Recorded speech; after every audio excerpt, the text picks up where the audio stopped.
हम लोग अरहेनियस के अनुसार अम्ल और क्षार के बारे में पढ़ लिए थे पिछला वीडियो में।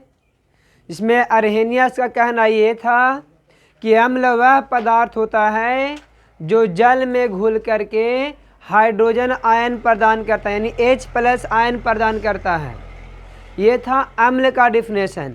फिर उन्होंने कहा था क्षार के बारे में, तो क्षार वह पदार्थ है जो जल में घुल करके हाइड्रो ऑक्साइड OH- आयन प्रदान करता है। यही ना बताए थे जी। तो इसी अनुसार से हम बताए थे कि जिस पदार्थ में केवल H नज़र आ जाएगा उसको आप डायरेक्ट बोलिएगा कि अम्ल है, और जिस पदार्थ में OH नज़र आता है तो उसको बोल देना है कि ये क्षार है। जैसे में सोडियम हाइड्रोक्साइड NaOH और H2SO4, HCl, पोटेशियम हाइड्रोक्साइड। यहाँ पर अगर आपको बोलता है कि कौन अम्ल और कौन क्षार है तो आप ज़्यादा ध्यान नहीं दीजिएगा, सिर्फ OH और H पर ध्यान दीजिए। देखिए OH है ना लास्ट में, तो ये दोनों हो गया भस्म। दोनों क्या होगा, क्या हो गया? और जो भस्म जल में विलय होते हैं उसको क्षार कहा जाता है। जो भस्म जल में विलय हो जाते हैं उसे हम लोग क्या बोलते हैं? क्षार कहते हैं। अर्थात यहाँ पर ये दोनों जो है सो क्या है? भस्म है। दोनों क्या है? और ये दोनों में देखिए लास्ट में स्टार्टिंग में H है कि नहीं है? तो ये वाला कहलाएगा अम्ल। क्या कहलाएगा? तो अम्ल और क्षार का पहचानने में कोई दिक्कत है? यानी ये दोनों पदार्थ को जब हम जल में मिला देंगे तो जल में मिलने के बाद OH- प्रदान करेगा। क्या करेगा? ये OH- प्रदान करेगा।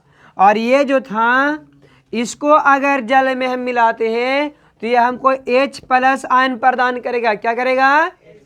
ये कहा था अरहेनियस ने। किसने कहा था जी? अरहेनियस ने कहे थे कि जब भस्म को जल में मिलाया जाता है तो हाइड्रो ऑक्साइड आयन प्रदान करता है, और जब अम्ल को जल में मिलाया जाता है तो यह अम्ल हाइड्रोजन आयन प्रदान करता है। ठीक है, यहाँ तक हम लोग पढ़ लिए थे, है ना। अब हम लोग यहाँ देखें क्षार। कोई बोल देगा क्षार किसे कहते हैं? तो जो भस्म में जल में विलय हो जाता है उसे हम लोग क्षार कहते हैं। क्या कहते हैं? क्षार कहते हैं। अब हम लोग यहाँ देखेंगे अम्ल का सामान्य गुण और रासायनिक गुण, और फिर उसके बाद देंगे भस्म का सामान्य गुण और रासायनिक गुण के बारे में चर्चा करेंगे हम लोग। तो यहाँ पर हम लोग अम्ल का गुण के बारे में पढ़ेंगे। तो अम्ल का सामान्य गुण निम्नलिखित है। यहाँ आप लोग लिखिएगा कि अम्ल का सामान्य गुण निम्नलिखित है, जिसमें पहला होता है कि अम्ल का जलीय विलयन स्वाद में खट्टा होता है। पहला क्या होगा? स्वाद में क्या होता है? ये खट्टा होता है। कोई दिक्कत? दूसरा लिखेंगे कि अम्ल नीले लिटमस पत्र को लाल कर देता है। अम्ल नीले लिटमस पत्र को क्या करेगा? ओहो, लिटमस ना, लिटमस पत्र को क्या करता है? लाल कर देता है। क्या कर देता है? दूसरा हो गया। तीसरा, यह हम बोल सकते हैं कि लाल लिटमस पत्र पर अम्ल का कोई प्रभाव नहीं होता है। तीसरा हम लिख सकते हैं कि इसका pH मान 7 से कम होता है। अम्ल का pH मान 7 से, ऐसे भी हम pH मान के बारे में नहीं पढ़ाए हैं, लेकिन इसके आगे हम आप पढ़ाएंगे आपको कि pH मान क्या होता है, pH स्केल क्या होता है, इसके बारे में आगे पढ़ाएंगे। फिलहाल यहाँ समझ लीजिए कि pH मान, अम्ल का pH मान 7 से क्या होता है? कम होता है। कितना से कम होता है? 7 से कम होता है। चौथा पॉइंट, इस अम्ल में मौजूद हाइड्रोजन को, अम्ल में मौजूद हाइड्रोजन को धातुओं के द्वारा विस्थापित किया जा सकता है ना जी। अम्ल में विद्यमान हाइड्रोजन को किसके द्वारा विस्थापित किया जा सकता है? धातुओं द्वारा विस्थापित किया जा सकता है। अब देखिए, तो यहाँ लिख देंगे और उसको हम लोग रासायनिक गुण में देख लेंगे। यहाँ देखिए, कुछ अम्ल जो होते हैं,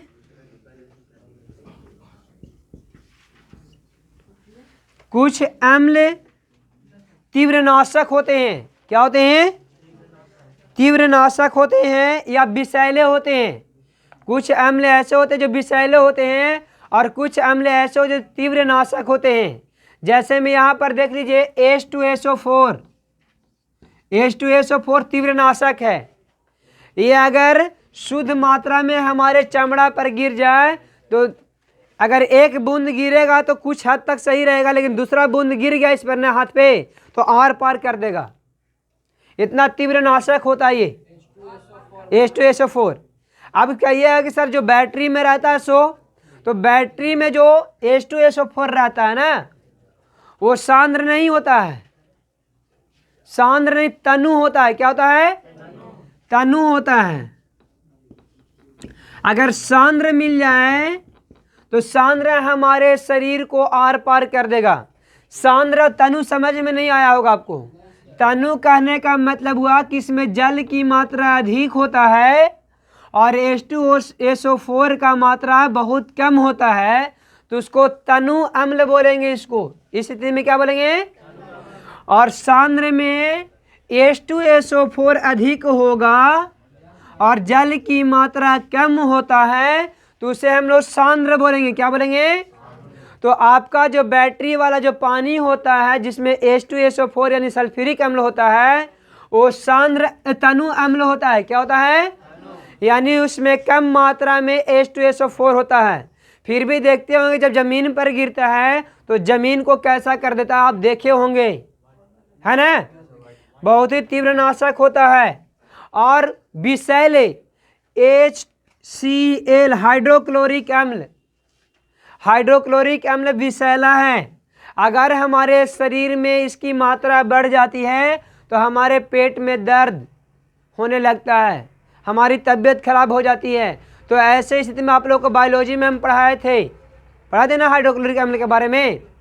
यहाँ पर देखिए, जब हमारे शरीर में यानी पेट में अमाशय में HCl की मात्रा बढ़ जाती है तो हम लोग एंटासिड नामक दवा लेते हैं, या फिर हम बोलते हैं मिल्क ऑफ मैग्नीशियम का प्रयोग करते हैं, या हम बोले थे इनो का प्रयोग करते हैं ना।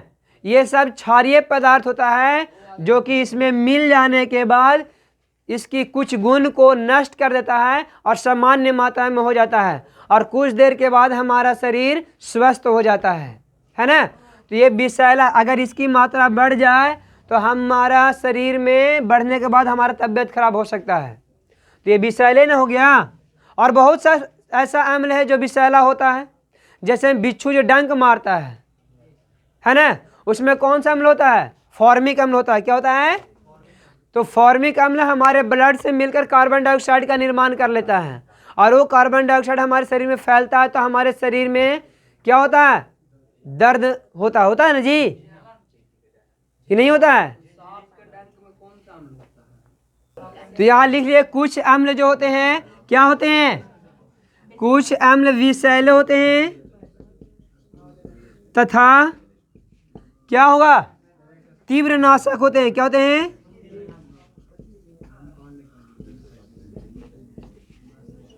तो ये है आपका सामान्य गुण। ये क्या है? तो सामान्य गुण समझ में आ गया होगा। स्वाद में खट्टा होता है, नीले लिटमस पत्र को लाल कर देता है, इसका पीएच मान 7 से कम होता है। कुछ अम्ल विषैले तथा तीव्र नाशक होते हैं। कुछ अम्ल विषैले तथा तीव्र नाशक होते हैं। समझ में आ गया ना? अब हम लोग यहाँ देखेंगे अम्ल का रासायनिक गुण। अम्ल का देखिए, अब हम लोग यहाँ देखेंगे अम्ल का रासायनिक गुण। अम्ल का रासायनिक गुण क्या होता है? तो पहला है कि अम्ल अधिकांश धातुओं से अभिक्रिया करके हाइड्रोजन गैस मुक्त करता है। क्या करता है? हाइड्रोजन गैस मुक्त करता है जी। अधिकांश धातुओं से अभिक्रिया करके क्या करता है? हाइड्रोजन गैस मुक्त करता है। जैसे में देखिए यहाँ पर Zn, अगर Zn को हम लोग HCl से अभिक्रिया करा देते हैं तो क्या बनेगा? Zn क्या है आपका? तो Zn है धातु। क्या है? क्या है Zn? जिसको जिंक बोलते हैं ना जी, तो Zn धातु है। और ये HCl क्या है? तो अम्ल है, धातु। और ये क्या है? अम्ल है। तो हम अभी क्या बोले थे कि अम्ल का पहला गुण क्या था? कि अधिकांश अम्ल धातुएं से अभिक्रिया करके क्या प्रदान करते हैं? हाइड्रोजन गैस प्रदान करते हैं। क्या करते हैं? तो चलिए देखिए, यहाँ जब जिंक हाइड्रोक्लोरिक अम्ल से अभिक्रिया करता है तो यहाँ पर से हाइड्रोजन को विस्थापित कर देता है। हाइड्रोजन क्या करता है? विस्थापित करता है। आप लोग को विस्थापन अभिक्रिया में बताया गया है कि ये इसको क्यों विस्थापित कर सकता है ना? क्योंकि हाइड्रोजन से ज़्यादा क्रियाशील कौन है? जिंक है।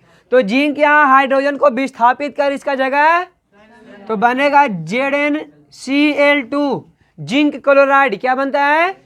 और यहाँ से हाइड्रोजन गैस मुक्त हो जाता है। कोई दिक्कत है? तो क्या हुआ? अब देखिए ये हुआ। अब अगर ZnSO4 हो, Zn प्लस H2SO4, H2SO यानी जिंक सल्फ्यूरिक अम्ल से अभिक्रिया करेगा तो क्या होगा? यहाँ क्वेश्चन पूछ सकता है कि क्या होता है जब जिंक को हाइड्रोक्लोरिक अम्ल में मिलाया जाता है? तो हम बोलेंगे कि यहाँ से हाइड्रोजन गैस मुक्त होता है। क्या होता है? हाइड्रोजन गैस मुक्त होता है। अब देखिए, जब जिंक को सल्फ्यूरिक अम्ल में मिलाया जाएगा तो यहाँ भी हाइड्रोजन से ज़्यादा क्रियाशील जिंक है कि नहीं है? तो क्या करेगा? जिंक जो है हाइड्रोजन को विस्थापित करेगा और उसका जगह स्वयं लेगा। तो ZnSO4 जिंक सल्फेट बना। क्या बना? Zinc sulphate plus H2 gas स्रावित होता है। स्रावित नहीं, मतलब उसको बोलते हैं मुक्त होता है। क्या होता है? और भी है, जैसे में मैग्नीशियम है Mg, अगर Mg को भी HCl से रिएक्शन करा दिया जाए तो क्या बनेगा? MgCl2 और प्लस में हाइड्रोजन गैस। अगर Mg को SO4 यानी H2SO4 से रिएक्शन करा दिया जाए तो यहाँ भी क्या करें? हाइड्रोजन को विस्थापित कर देगा। MgSO4 प्लस में क्या बनेगा? H2 बनेगा। क्या बनेगा? समझ में आ गया आप लोगों ने? तो यहाँ पर हर एक स्थिति में देख रहे हैं कि ये दो धातुएं लिए हम और दो अम्ल लिए।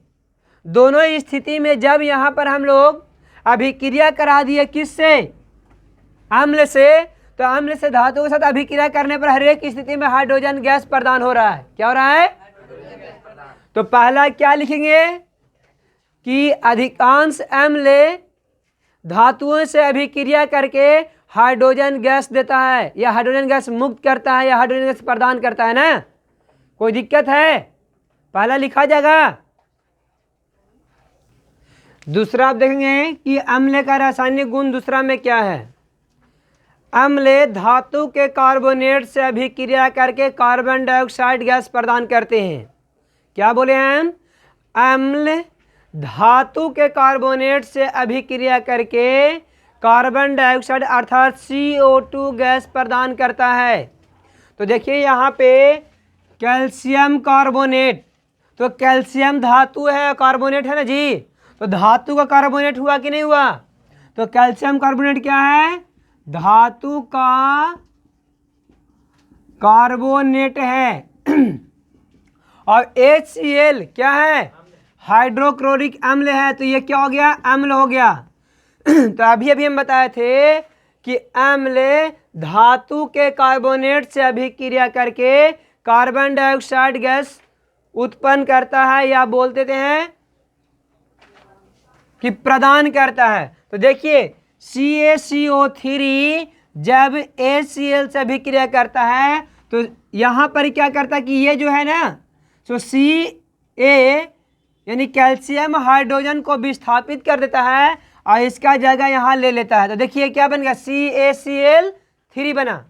अब यहाँ पर बच गया हाइड्रोजन और कार्बोनेट बचा, क्या बना, तो यहाँ से कार्बोनेट में से एक ऑक्सीजन का अणु टूटता है और आके हाइड्रोजन के साथ मिलता है, तो क्या बना, H2O बनेगा ना, जल का निर्माण होता है। अब यहाँ से एक ऑक्सीजन का अणु निकल गया तो आपके पास CO2 ही ना बचेगा। तो देखिए यहाँ पर CO2 का निर्माण हुआ, क्या निर्माण हुआ, CO2 का। तो क्या बोले हम कि धातु का कार्बोनेट जब अम्ल से अभिक्रिया करता है तो क्या देता है, कार्बन डाइऑक्साइड गैस देता है। और जब इसको आप क्रियाकलाप करेंगे तो यहाँ पर आगे देखिएगा एरो का चिन्ह मिलेगा, यानी मुक्त हो जाता है, क्या हो जाता है, वायुमंडल में क्या होता है, मिल जाता है। कोई दिक्कत है जी।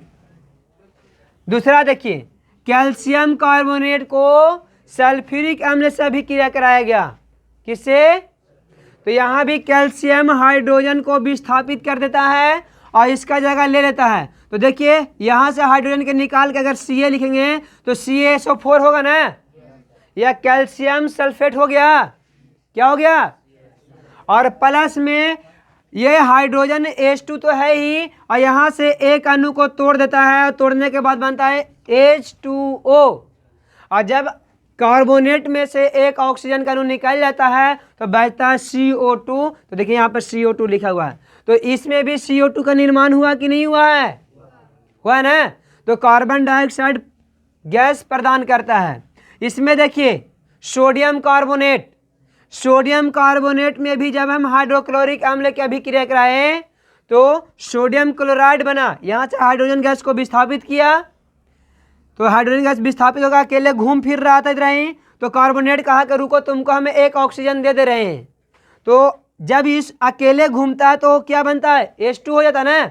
कोई भी गैस अगर सिंगल हो जाता है तो वो क्या लिखाता है, दो गो अणु का निर्माण कर लेता है। कितने अणु का निर्माण करता है, तो हाइड्रोजन को कभी भी अकेले अगर कर दिया जाए तो H नहीं होगा, H2 हो जाता है, क्या हो जाता है, अगर O को अकेले छोड़ दे तो O नहीं होगा, O2 हो जाएगा, क्या हो जाएगा, अगर क्लोरीन को हम अकेले छोड़ दे तो Cl नहीं रहेगा, Cl2 हो जाएगा, क्या हो जाएगा, समझ में आ गया ना।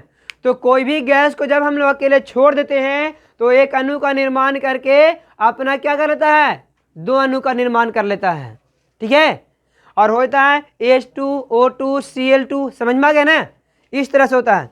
तो जब यहाँ से यहाँ निकाल दिया गया, देखिए हाइड्रोजन की इसमें से निकाल दिया गया तो ये बेचारा अकेले ना हो गया था, तो अकेले नहीं न रहेगा, तो क्या निर्माण कर लिया, H2 का निर्माण हो गया यहाँ पे।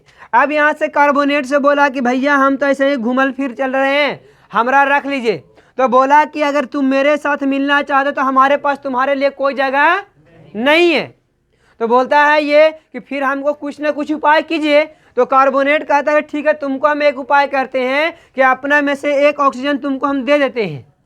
एक ऑक्सीजन क्या करते हैं, तो जैसे ही ऑक्सीजन का एक अणु टूटता है तो यहाँ बन जाता है CO2 और यहाँ होता है H2 और ये वाला वो आ गया तो H2O। देखिए H2O लिखा हुआ है ना, और क्या बन गया, CO2 कार्बन डाइऑक्साइड देता है। यही बात तो हम बोले कि धातु के कार्बोनेट से जब अम्ल को अभिक्रिया कराएंगे तो हर एक स्थिति में हमको क्या मिलेगा, कार्बन डाइऑक्साइड गैस देता है। कोई दिक्कत, दूसरा लिखा जाएगा ना। चलिए अब यहाँ पर हम लोग तीसरा गुण देखेंगे। तो बोला जाता है कि धातु के बाइकार्बोनेट से जब अम्ल की अभिक्रिया कराया जाता है तो हाइड्रोजन गैस प्रदान करता है। तो इसको लिखेंगे कैसे, अम्ल धातु के बाइकार्बोनेट से अभिक्रिया करके कार्बन डाइऑक्साइड गैस प्रदान करते हैं। क्या लिखेंगे कि अम्ल धातु के बाइकार्बोनेट से अभिक्रिया करके CO2 यानी कार्बन डाइऑक्साइड गैस प्रदान करते हैं। तो देखिए यहाँ पर पहचानना है, अभी हम कार्बोनेट पढ़ाए थे और बाइकार्बोनेट पढ़ाए थे, तो दोनों को पहचान कैसे होगा, जिसमें HCO3 रहेगा वो होता है बाइकार्बोनेट। क्या होता है, बाइकार्बोनेट होता है। और जिसमें सिर्फ CO3 होता है वो होता है कार्बोनेट। क्या होता है, कार्बोनेट। तो पहचान लीजिए कोई कौन बाइकार्बोनेट है और कौन कार्बोनेट है। तो यहाँ पर आप देख रहे हैं कि सभी में HCO3 लगा हुआ है, अर्थात ये धातु का बाइकार्बोनेट है। देखिए सोडियम भी धातु है, कैल्शियम भी धातु है, अब मैग्नीशियम भी धातु है कि नहीं है? तो सभी धातु है और ये बाइकार्बोनेट है, तो सब धातु का बाइकार्बोनेट हो गया। तो लिखेंगे धातु का बाइकार्बोनेट, बाइकार्बोनेट है ना। और ये क्या हो गया? अम्ल हो गया। क्या हो गया? तो क्या बताए थे अभी कि अम्ल धातु के बाइकार्बोनेट से अभिक्रिया करके हाइड्रोजन गैस प्रदान करते हैं, यही ना बताए थे। तो यहाँ पर देखिए सोडियम बाइकार्बोनेट को जब हम हाइड्रोक्लोरिक अम्ल से अभिक्रिया कराएं तो सोडियम जो होता है सो हाइड्रोजन गैस को विस्थापित कर देता है और इसका जगह स्वयं ले लेता है। तो विस्थापित कर क्या बना? Na। अब यहाँ पर भी हाइड्रोजन, यहाँ भी हाइड्रोजन है, तो यहाँ से ये दोनों हाइड्रोजन मिलकर H2 बना लिया और ऑक्सीजन का एक अणु यहाँ छोड़ दिया तो H2O हो गया, यानी जल का निर्माण हुआ और तथा CO2 बना। क्या बना? तो यहाँ पर कार्बन डाइऑक्साइड गैस प्रदान कर रहा है ना, ये वाला में देखिए सोडियम बाइकार्बोनेट को जब सल्फ्यूरिक अम्ल के साथ अभिक्रिया कराया गया अर्थात H2SO4 के साथ अभिक्रिया कराया गया।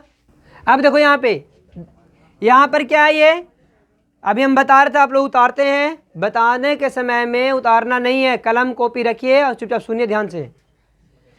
सोडियम बाइकार्बोनेट को जब हम सल्फ्यूरिक अम्ल के साथ अभिक्रिया कराते हैं तो अभिक्रिया करने के बाद क्या बनता है? सोडियम सल्फेट तथा जल और कार्बन डाइऑक्साइड गैस का निर्माण हो रहा है। तो धातु के बाइकार्बोनेट से जब अम्ल का अभिक्रिया कराए तो क्या बना? क्या दे रहा है हमको? H2O दे रहा है ना, H2O दे रहा है ना, तो हम बोल सकते हैं कार्बन डाइऑक्साइड गैस प्रदान कर रहा है। उसी तरह से यहां भी देख लीजिए कि क्या है, कैल्शियम बाइकार्बोनेट को जब सल्फ्यूरिक अम्ल से अभिक्रिया करा के गर्म किया जाता है, ये गर्म करने का संकेत होता है, त्रिभुज जो है ना वो गर्म करने का संकेत होता है ना, तो क्या बना? CaCl2 प्लस H2O और उसके बाद CO। तो यहां भी देख रहे हैं कार्बन डाइऑक्साइड गैस प्रदान कर रहा है। अगला में भी देखिए मैग्नीशियम बाइकार्बोनेट, देखिए ये जो होता है हॉल्ट वाइज कहलाता है। क्या कहलाता है? HCO3 यानी बाइकार्बोनेट का हॉल्ट वाइज है। बाइकार्बोनेट का क्या है?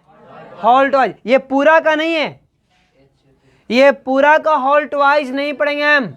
अगर पूरा ब्रैकेट में बंद होकर के 2 रहता तब पूरा का हॉल्ट वाइज पढ़ाता, लेकिन ये हॉल्ट वाइज किसका है? सिर्फ बाइकार्बोनेट का। किसका है?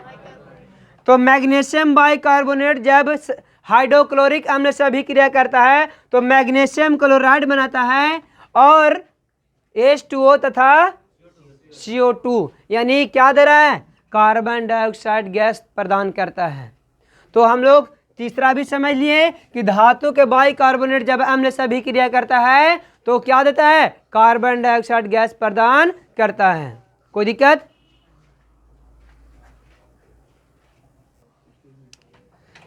अब हम लोग चौथा देखेंगे जिसमें लिखा हुआ है कि अम्ल, चौथा में लिखेंगे रासायनिक गुण में कि अम्ल धातु के ऑक्साइड या हाइड्रोक्साइड से अभिक्रिया करके लवण तथा जल प्रदान करते हैं। लवण तथा धातु को ऑक्साइड हो या धातु को हाइड्रोक्साइड हो, अगर दोनों के साथ हम अम्ल की अभिक्रिया कराएं तो हर एक की स्थिति में लवण और जल प्रदान करेगा। लवण और जल प्रदान करेगा। ये देखिए ध्यान से, यहाँ पर CuO कॉपर ऑक्साइड है तो धातु का ऑक्साइड हो गया ना। इसको जब हम सल्फ्यूरिक अम्ल से अभिक्रिया कराएं, डेट मीन्स H2SO4 से अभिक्रिया कराएं, तो यहाँ पर कॉपर हाइड्रोजन को विस्थापित कर दिया और बना कॉपर सल्फेट। क्या बना? कॉपर सल्फेट, जो कि जानते हैं हम लोग कि ये लवण होता है। क्या होता है? और यहाँ से हाइड्रोजन विस्थापित हुआ, बच गया ऑक्सीजन, तो हाइड्रोजन जो है सो ऑक्सीजन के साथ मिलकर के H2O यानी जल का निर्माण किया। तो यहाँ पर आप देख रहे हैं कि कॉपर और जल बन रहा है, जहाँ पे कॉपर हो गया लवण और जल तो आप जान ही रहे H2O जल है। तो क्या बना रहा है, लवण और जल, लवण और। दूसरा स्थिति में कॉपर ऑक्साइड को जब हम हाइड्रोक्लोरिक अम्ल के साथ अभिक्रिया कराएं तो हम यहाँ पर देख रहे हैं कि क्यूप्रिक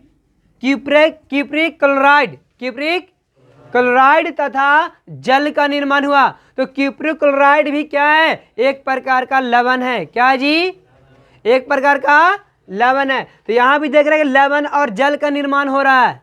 क्या हो रहा है, लवण और। उसके बाद देखिए मैग्नीशियम ऑक्साइड, धातु का ऑक्साइड है ना, इसको भी जब हम सल्फ्यूरिक अम्ल के साथ जब अभिक्रिया कराएं तो क्या बना, मैग्नीशियम सल्फेट तथा H2। तो मैग्नीशियम सल्फेट क्या है, लवण है, और ये क्या है, जल है। तो लवण और जल यहां भी दे रहा है।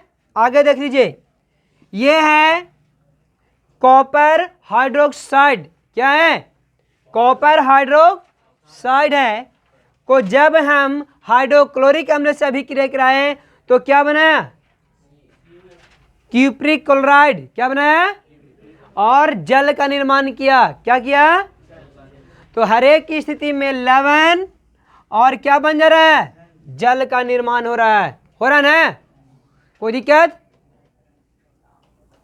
पांचवा देखिए यहां पर होता है कि अम्ल भस्म से अभिक्रिया करके लवण तथा जल का निर्माण करता है।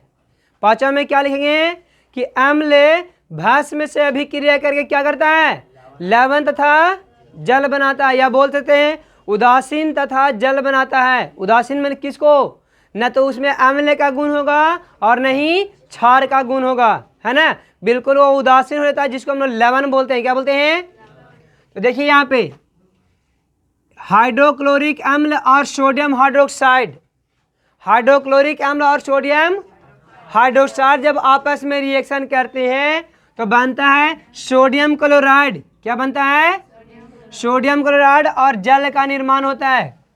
सोडियम क्लोराइड और क्या क्या निर्माण होता है, तो यहाँ पर देखिए एक दूसरे को विस्थापित, ये चलाता है यहाँ और ये चलाता है यहाँ पे। तो देखिए NaCl लिखा हुआ है ना, अब जब यहाँ आया तो हाइड्रोजन के दो अणु H2 हो गया और O का O हो गया, है ना, तो जल का निर्माण हो गया। फिर यहाँ देखिए नाइट्रिक अम्ल को जब हम सोडियम हाइड्रोक्साइड से अभिक्रिया कराते हैं तब क्या होता है, तो सोडियम नाइट्रेट बनता है। क्या बनता है, सोडियम नाइट्रेट तथा क्या बना, जल बनता है। तो सोडियम नाइट्रेट का प्रकृति क्या है, तो ये लवण है। क्या है, ये भी क्या है, लवण है, और ये तो जल आप जान रहे हैं। कोई दिक्कत है, देखिए जैसे जैसे हम बोलते जाते हैं नाम उसको आप लिख लिया कीजिए। जैसे कि यहाँ पर बोलो हाइड्रोक्लोरिक अम्ल तो यहाँ नीचे लिख लीजिए हाइड्रोक्लोरिक अम्ल। यहाँ बोले सोडियम हाइड्रोक्साइड तो यहाँ लिख लेंगे सोडियम हाइड्रोक्साइड। यहाँ लिख रहे हैं नाइट्रिक अम्ल तो यहाँ नाइट्रिक अम्ल लिखिए। यहाँ बोल दिए सोडियम हाइड्रोक्साइड तो सोडियम, यहाँ बोल दिए सोडियम नाइट्रेट तो यहाँ सोडियम नाइट्रेट लिख दिए। इससे होगा क्या कि आपको नाम जानने में आसानी हो जाएगा, जिससे आप आसानी से बना सकते हैं, याद रख सकते हैं, यह आपके सुविधा होगा। ठीक है, तो जैसे जैसे हम नाम बोलते जाते हैं वैसे वैसे इसका नाम लिखते जाइए, क्योंकि आपको आगे पढ़ने में दिक्कत ना हो, इसलिए ये अच्छा होगा आपके लिए। ठीक है, तो ये पांचवा था। अब हम लोग छठा देखते हैं। अब यहाँ पर हम लोग पांचवा देख लेंगे, छठा ना, छठा में लिखेंगे कि अम्ल जल से अभिक्रिया करके हाइड्रोनियम आयन देता है। हाइड्रोनियम आयन प्रदान करता है या देता है, लिखा जाएगा। छठा में क्या लिखेंगे कि अम्ल जल से अभिक्रिया करके हाइड्रोनियम आयन प्रदान करता है। तो यहाँ पर देखिए कि हाइड्रोक्लोरिक अम्ल जब जल से अभिक्रिया कराया तो ये हाइड्रोनियम आयन दे रहा है ना, और क्या बन रहा है, हाइड्रोक्लोरिक अम्ल में से क्लोरीन को अलग कर रहा है, और प्लस में ऊष्मा उत्पन्न भी करता है। क्या करता है, यहाँ देखिए नाइट्रिक अम्ल में जल से अभिक्रिया करा गया तो हाइड्रोनियम आयन नाइट्रेट अलग हुआ और ऊष्मा उत्पन्न किया। यहाँ देखिए ध्यान से सल्फ्यूरिक अम्ल में जल से अभिक्रिया करा गया तो हाइड्रोनियम आयन सल्फेट अलग हो गया और ऊष्मा उत्पन्न करता है। तो इस प्रकार से हर एक की स्थिति में हाइड्रोनियम आयन प्रदान कर रहा है। क्या कर रहा है, हाइड्रोनियम आयन हर एक स्थिति में प्रदान कर रहा है ना जी। तो अम्ल जल से अभिक्रिया करके क्या देता है, हाइड्रोनियम आयन देता है। क्या देता है, क्लियर है। सातवां में लिखेंगे अम्ल विद्युत के सुचालक होता है। अम्ल विद्युत का क्या होता है? सुचालक होता है। क्लियर है ना? 7वां में लिख दीजिएगा कि अम्ल विद्युत का सुचालक होता है। देखिए क्यों होता है? क्योंकि जलीय विलयन में अम्ल जो होते हैं आयनित होकर के आयन प्रदान करते हैं। जलीय विलयन में अम्ल जो होते हैं वो आयनित हो जाते हैं। क्या हो जाते हैं? और आयनित होने के वजह से वो क्या हो जाते हैं? विद्युत का सुचालक। देखिए यहाँ पे आयनित हो जा रहा है ना जी, प्लस माइनस हो जा रहा है ना। तो जल में जैसे ही मिलता है वो आयनित हो जाता है। क्या होता है? और आयनित होकर के विद्युत का सुचालक हो जाता है। क्या होता है? विद्युत का। तो यही बोला जा रहा है कि अम्ल का जलीय विलयन, जब अम्ल को जल में मिलाया जाता है तो आयनित होकर के आयन प्रदान करता है, जिससे उसमें विद्युत धारा प्रवाहित होने लगता है। जिससे विद्युत धारा क्या होता है?